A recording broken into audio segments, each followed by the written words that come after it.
Hi hello ஒலிபீப்பிள் எல்லாருக்கும் ஒரு மிகப்பெரிய வணக்கம்.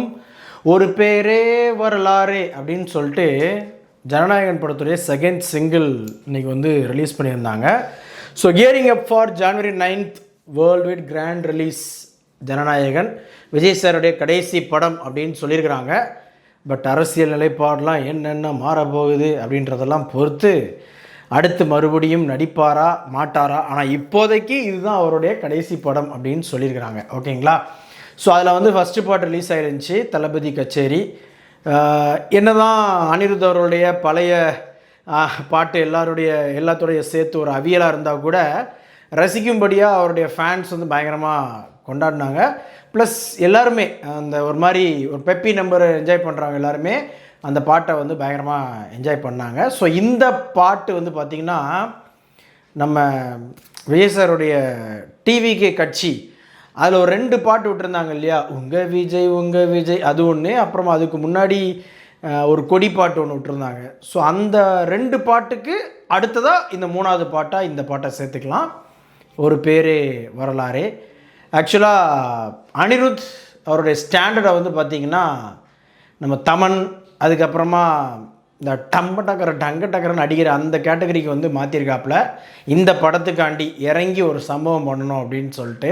ஸோ அதுதான் நல்லா தெரியுது, இது கண்டிப்பாக அனிருத்தோட ஸ்டாண்டர்ட் கிடையாது அப்படின்றது வந்து இந்த படத்துடைய பாடலில் பார்க்குறப்ப நமக்கு வந்து கண்டிப்பாக கேட்குறப்ப நமக்கு வந்து கண்டிப்பாக இருக்குது. ஆனால் ரசிக்கும்படியாக இல்லையா அப்படின்னு கேட்டிங்க அப்படின்னா ரசிக்கும்படியாக இருக்குது, அதுதான் மேட்ரு. பட்டி தொட்டி எங்கும் பட்டைய கிளப்போம் அப்படின்ற அந்த லெவலுக்கு இறங்கி ஒன்று பண்ணியிருக்காங்க, அதில் எந்த வித டவுட்டுமே கிடையாது. குறிப்பாக விஜய் சார் ஃபேன்ஸ்க்கெலாம் பார்த்திங்கன்னா பயங்கரமாக இது வந்து தேட்ரிக்கல் மொமெண்ட் என்ஜாய்மெண்ட்டாக இருக்கும். உண்மையிலே அந்த வேர்ட்ஸ் எல்லாமே அதான் சொல்கிறேன், எனக்கு என்னமோ இந்த பாட்டை எழுதினவரும் நம்ம விஜய் சாருக்கு வந்து இப்போது இந்த டிவிகே கட்சியில் வந்து பேசுகிறார் இல்லையா ஒவ்வொரு இடத்துலையும், அது எழுதுறதுக்கு வந்து இவர் ஏதோ உதவி பண்ணுறாருன்னு நினைக்கிறேன். ஆக்சுவலாக நம்ம அவர் பேர் ஆஸ்தான ஒருத்தர் உண்டை, அவர் தான் பாடலாசிரியர் நினைக்கிறேன் இல்லையா, எனக்கு கரெக்டாக தெரியல. பட் எனக்கு பொறுத்த வரைக்கும் இந்த பாட்டு வந்து பார்த்திங்கன்னா வேர்டிங்ஸ் எல்லாமே வந்து விஜய் சாருடைய அந்த அரசியல் நிலைப்பாடு, எப்படி வந்து அவருடைய ஃபேன்ஸ் வந்து அவரை ரிசீவ் பண்ணுறாங்க, அதேமாதிரி இத்தனை வருஷம் தன்னை கொண்டாடிட்டு இருக்கிற இன்னும் கொண்டாட போகக்கூடிய அந்த ரசிகர்களுக்கு வந்து எந்த மாதிரி வந்து ஒரு கனெக்டிவிட்டி இருக்கணும் அப்படின்றது எல்லாத்தையுமே வந்து பார்த்து எழுதியிருக்கிறாங்க. அதில் கண்டிப்பாக பயங்கரம் சூப்பர், நான் அதை வந்து இல்லைன்னு சொல்லவே மாட்டேன். இந்த பாட்டை பொறுத்தவரைக்கும் எனக்கு வந்து ஒரு விஜய் சாருடைய ஒரு ஆந்தம், அவருடைய ஃபேன்ஸ் எல்லாருக்குமே வந்து அப்படி ஒரு, அதாவது எந்த அளவுக்கு ஒரு எலிவேஷன், வழக்கமாக டயலாக்ஸ் எலிவேஷன் கொடுப்பாங்க இல்லையா பாட்லேயும், அந்த ஓப்பனிங் சாங்கில் அந்த கேரக்டரைசேஷன், இந்த கேரக்டர் இதுதான்ப்பா அப்படின்னு கொடுப்பாங்க இல்லையா, அதை இந்த பாட்லேயும் கொடுத்துருக்குறாங்க அப்படின்றது வந்து என்னுடைய பாயிண்ட். ஆனால் எனக்கு வந்து அனி அவருடைய ஸ்டாண்டர்டில் இந்த பாட்டு இருக்கா அப்படின்னு கேட்டிங்கன்னா சாரிங்க, சத்தியமாக எனக்கு அந்த ஸ்டாண்டர்டுக்கு கொண்டு போகவே முடியல, திங்க் பண்ணவே முடியல. பட் ஒரு என்ஜாயபுளாக, அதே மாதிரி வந்து இந்த பாட்டு வந்து அந்த ஒரு வைப்ரேஷன் கொடுக்குதா அப்படின்னு கேட்டிங்கன்னா எஸ் அஃப்கோர்ஸ். நீங்கள் விஜய் சார் ஃபேனாக யோசித்து பார்த்தீங்க அப்படின்னு சொன்னால் இந்த பாட்டு வந்து பயங்கரமாக வைப்ரேஷன் ஆகும் உங்களுக்கு.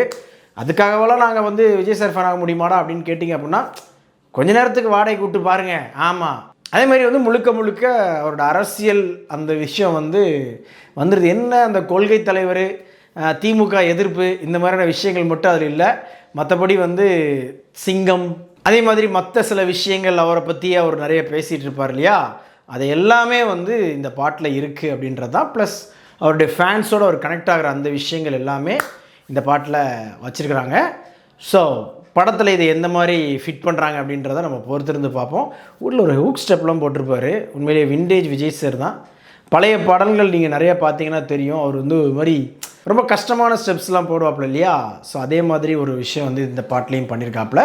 பட் என்கிட்ட வந்து ஒரு சாட்டிஸ்ஃபை பாட்டாடா அப்படின்னு நீங்கள் கேட்டிங்க அப்படின்னா அனிருத் அவருடைய ஸ்டாண்டர்டுக்கு இல்லை அப்படின்ற அந்த ஒரு வருத்தம் எனக்கு வந்து இருக்குது. கிவ் மீ மோர் அப்படின்ற மாதிரி ஒரு ஃபீல் வந்து நமக்கு கண்டிப்பாக பாட்டு கொடுக்க தான் செய்து மக்களே. So that's it. ஸோ எனக்கு இந்த பாட்டை கேட்குறப்ப எனக்கு என்ன ஃபீல் ஆச்சோ அதை அப்படியே வந்து இங்கே ரிவ்யூவாக ப்ரெசென்ட் பண்ணியிருக்கேன் மக்களே. ஸோ இது என் ஒப்பீனியன் தான், உங்களுக்கு வேறு ஒப்பீனியன் இருக்கும் ஓகேங்களா. ஸோ அந்தந்த ஒப்பீனியனை பிடிச்சிக்கிட்டு அப்படியே அவங்கவுங்க அப்படியே பாட்டை கேட்டு என்ஜாய் பண்ணுங்கள், இல்லைனா ஆஃப் பண்ணிட்டு படுத்து தூங்குங்க. வீடியோ பிடிச்சிருந்துச்சுன்னா லைக் பண்ணுங்கள், ஷேர் பண்ணுங்கள். சேனல்ஸோட வீடியோஸை ஒன்று பார்க்கணும் அப்படின்னா உடனே நம்ம சேனலை சப்ஸ்கிரைப் பண்ணுங்கள்.